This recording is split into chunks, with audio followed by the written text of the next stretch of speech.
Aujourd'hui, je voulais vous parler des AVC. Vous savez, c'est ce truc qui vous tombe dessus un jour et où vous pouvez vous retrouver avec une moitié du corps paralysé. Les AVC, c'est quelque chose de fréquent, ça touche environ 130 000 personnes par an et c'est la première cause de handicap moteur acquis chez l'adulte. Je vous vois bien en train de vous dire l'AVC c'est pour les vieux, moi je suis jeune, ça me concerne pas. Grosse erreur. Effectivement, l'AVC ça va toucher dans 75% des cas les personnes qui ont plus de 65 ans, mais les 25% restants, ça touche n'importe quel âge, même les enfants. Pour commencer, je vais essayer de vous expliquer simplement ce qu'est un AVC. Déjà, AVC, c'est pour accident vasculaire cérébral. Ça regroupe différentes sortes d'accidents. Le plus fréquent, dans 80% des cas, c'est l'ischémie cérébrale artérielle. En gros, c'est une artère du cerveau qui se bouche. Il y a aussi les hémorragies cérébrales. Là, le sang, il va quitter les artères pour se répandre dans le cerveau. Mais attention, faut pas qu'il y ait de choc ou de choses comme ça, sinon on parle plus d'AVC. En général, l'hémorragie, elle apparaît parce que les vaisseaux, ils sont endommagés ou en mauvais état. Une autre sorte d'accident, c'est la thrombose veineuse cérébrale. Là, c'est pas une artère, mais ça sera une veine qui sera bouchée. Que la circulation du sang soit perturbée au niveau du cerveau, ça entraîne très vite des conséquences graves. Le cerveau, il a besoin d'un apport constant en oxygène et en glucose. C'est un très gros consommateur, mais il stocke rien du tout. Le con.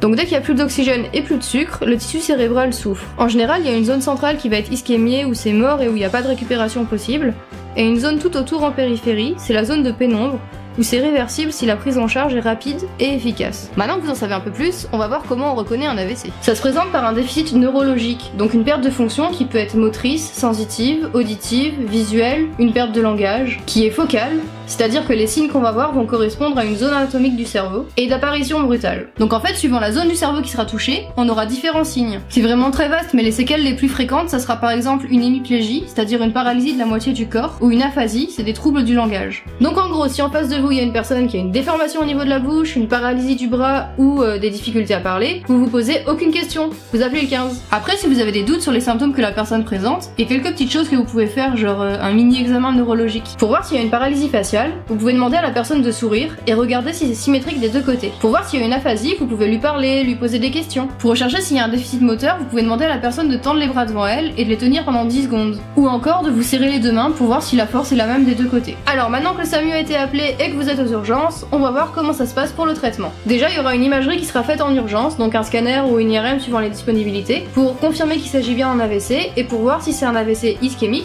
donc une artère qui s'est bouchée, ou un AVC hémorragique. Parce que évidemment, le traitement il sera différent dans les deux cas. Si on est face à un AVC ischémique, le plus fréquent, le but ce sera d'aller déboucher l'artère pour éviter que le neurone meure. Parce qu'un AVC pris en charge très rapidement, il peut y avoir aucune séquelle. Il y a différents traitements. En fait, c'est un peu comme de la plomberie, on va virer ce qui bouche l'artère chimiquement ou mécaniquement. L'option chimique, c'est la thrombolyse. Ça peut être fait si l'AVC évolue depuis moins de 4h30. Donc connaître l'heure de début d'un AVC, c'est super important. Donc en gros, c'est un médicament qu'on va donner par intraveineuse et qui va dissoudre le caillot. L'option mécanique, c'est la thrombectomie. Ça peut être fait après une thrombolyse, donc en plus du traitement chimique, et aussi chez les patients chez qui on n'a pas pu faire la thrombolyse. En gros, avec des sortes de fils, on va monter dans les artères pour enlever le truc qui bouche. Bon, et puis un truc qui peut être fait si un AVC se complique, c'est la craniectomie. En fait, des fois, le cerveau, il va pas bien tolérer ce qui se passe, il va y avoir de l'œdème, et la pression va augmenter à l'intérieur de la boîte crânienne. Et ça, c'est pas bon. Du coup, les neurochirurgiens, ils vont enlever un morceau d'os du crâne pour faire diminuer les pressions et laisser le cerveau respirer. Au sens figuré, hein. Le cerveau, il est pas à l'air libre, il est toujours recouvert par la peau et les méninges. Ouais, donc en fait, quand t'as une craniectomie, tu peux toucher ton cerveau. Mais bon, le mieux, c'est de pas faire d'AVC. Et pour ça, il faut bien prendre soin de ses artères. Il y a plusieurs facteurs qui vont favoriser l'apparition d'un AVC. Il y en a certains pour lesquels vous pourrez rien faire, comme l'âge ou les antécédents familiaux. Mais il y a d'autres facteurs que vous pouvez améliorer, comme bien traiter une hypertension artérielle, un diabète, votre cholestérol, arrêter de fumer, ne pas avoir une consommation excessive d'alcool. Il y a aussi le fait d'avoir une contraception orale, un surpoids, ne pas faire d'activité physique. Voilà, donc arrêtez de fumer et abonnez-vous.